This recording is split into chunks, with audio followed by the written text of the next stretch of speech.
गुरुदेव और माँ गायत्री के चरणों में कोटि कोटि नमन करते हुए गुरुदेव को साक्षी मानते हुए आज हम जानेंगे स्वामी विशुद्धानंद जी के बारे में, जो कि गंध बाबा के नाम से बहुत प्रसिद्ध हुए थे। उन्होंने सूर्य योग की साधना से किस तरह के चमत्कार दिखाए थे, उनके जीवन पर हम थोड़ा सा प्रकाश डालेंगे। भारतीय योग का चरम लक्ष्य आत्म अनुभूति और जीवन मुक्ति की अवस्था को प्राप्त करना है, तो भी योगाभ्यास से साधक की भौतिक शक्तियां भी इतनी बढ़ जाती हैं कि अनेक ऐसे कार्य कर दिखा सकते हैं जो बड़े बड़े वैज्ञानिक यंत्रों और विधियों से भी संपन्न नहीं कर सकते। उदाहरण के लिए, एक तत्व को दूसरे तत्व में परिवर्तित करने के लिए आधुनिक वैज्ञानिक बहुत समय से प्रयत्न कर रहे हैं, पर अभी तक उनको इस प्रयोग को करने में कोई सफलता प्राप्त नहीं हुई है।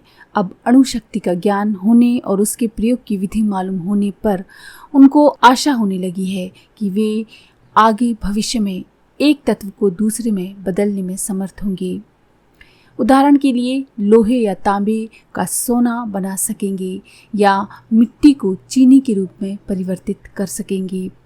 पर भारतीय योगियों ने इस प्रकार की शक्ति प्राचीन समय से ही प्राप्त कर ली है और समय समय पर वे इसका परिचय भी देते रहे हैं। हमने ऐसे एक दो नहीं सैकड़ों घटनाएं पढ़ी हैं और सुनी हैं।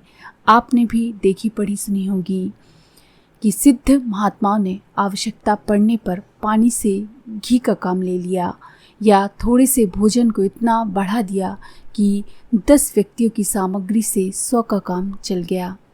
आधुनिक समय में इस प्रकार के चमत्कार दिखला सकने वालों में काशी के स्वामी विशुद्धानंद जी का नाम बहुत प्रसिद्ध हुआ था। वे बाल्यावस्था में बर्धवान के निकट एक गांव में रहते थे, पर 17 वर्ष के जब वो थे तब उनको एक पागल कुत्ते ने काट खाया था और प्राण नाश की आशंका होने लगी, तो एक योगी ने आकर इनको बचाया और फिर योग मार्ग का उपदेश देकर हिमालय में पहुंचा दिया। वहां वे ज्ञानगंज नामक योगाश्रम में अनेक गुप्त विद्याओं का अध्ययन करते रहे और अनेक वर्षों के बाद जब शक्ति संपन्न योगी के रूप में पुनः वापस आए और यहाँ विभिन्न स्थानों में घूम घूम कर दीन दुखी जनों का कल्याण साधन करने में जुट गए। स्वामी जी साधारण लोगों में गंध बाबा के नाम से विख्यात थे। जितने लोग उनके संपर्क में आते थे उन सबका यही अनुभव था कि उनकी देह से एक विशेष प्रकार की मनोरम गंध निकलती है।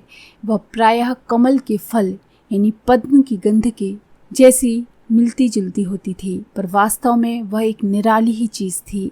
स्वामी जी जहाँ उठते बैठते थे वहाँ बहुत दूर दूर तक ये सुवास फैली रहती थी। बहुत समय पहले इंग्लैंड के एक पत्रकार पॉल ब्रंटन भारत के भ्रमण के लिए आए। उनका मुख्य उद्देश्य यहाँ के योगियों और महात्माओं की रहस्यपूर्ण शक्तियों की जांच करना था।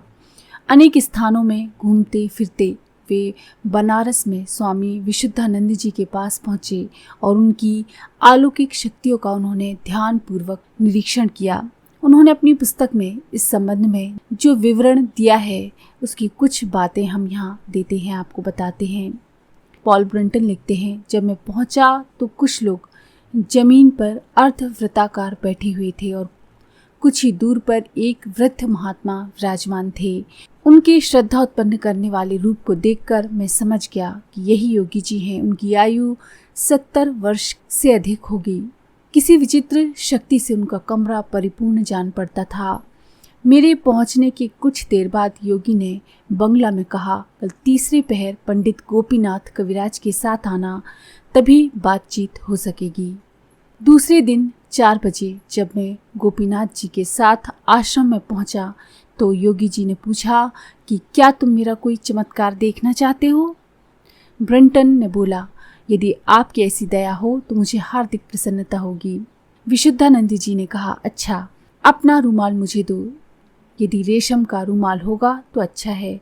जो सुगंध तुम चाहो इस रुमाल पर आतिशी शीशे यानी लेंस के द्वारा सूर्य की किरणों के द्वारा मैं पैदा कर सकता हूँ। तुम कौन सी सुगंध चाहते हो? ब्रंटन बोले, चमेली की। योगी ने बांधे हाथ से ब्रंटन का रुमाल लिया और आतिशी शीशा दाहिने हाथ में उसके ऊपर थोड़ी दूर रखा। 2 सेकंड तक एक सूर्य किरण रुमाल पर पड़ी। इसके बाद योगी ने रुमाल ब्रंटन को लौटा दिया। ब्रंटन ने रुमाल नाक से लगाया तो चमेली की खुशबू दिमाग में भर गई।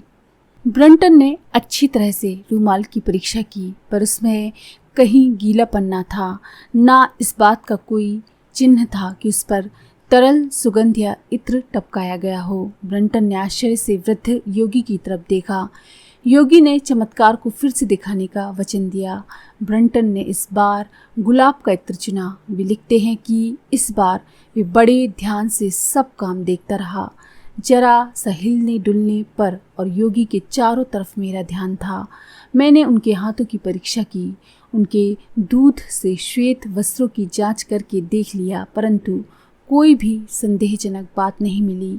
योगी ने फिर पहली तरकीब से रुमाल के दूसरे कोने में गुलाब की गहरी सुगंध पैदा कर दी। तीसरी बार वायलेट के फल का नाम लिया और योगी ने शीशे के द्वारा वायलेट की खुशबू पैदा कर दी। विशुद्धानंद अपनी इन सफलताओं से बिल्कुल अनासक्त से थे। वे सारे प्रदर्शन के प्रति एक साधारण बात की तरह व्यवहार करते थे।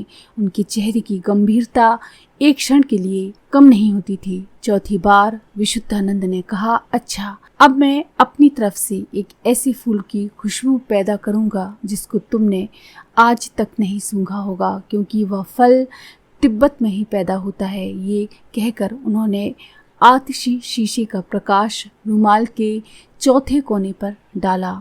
उसमें से वास्तव में ऐसी खुशबू आने लगी जिसे हम पहचान नहीं सकते थे।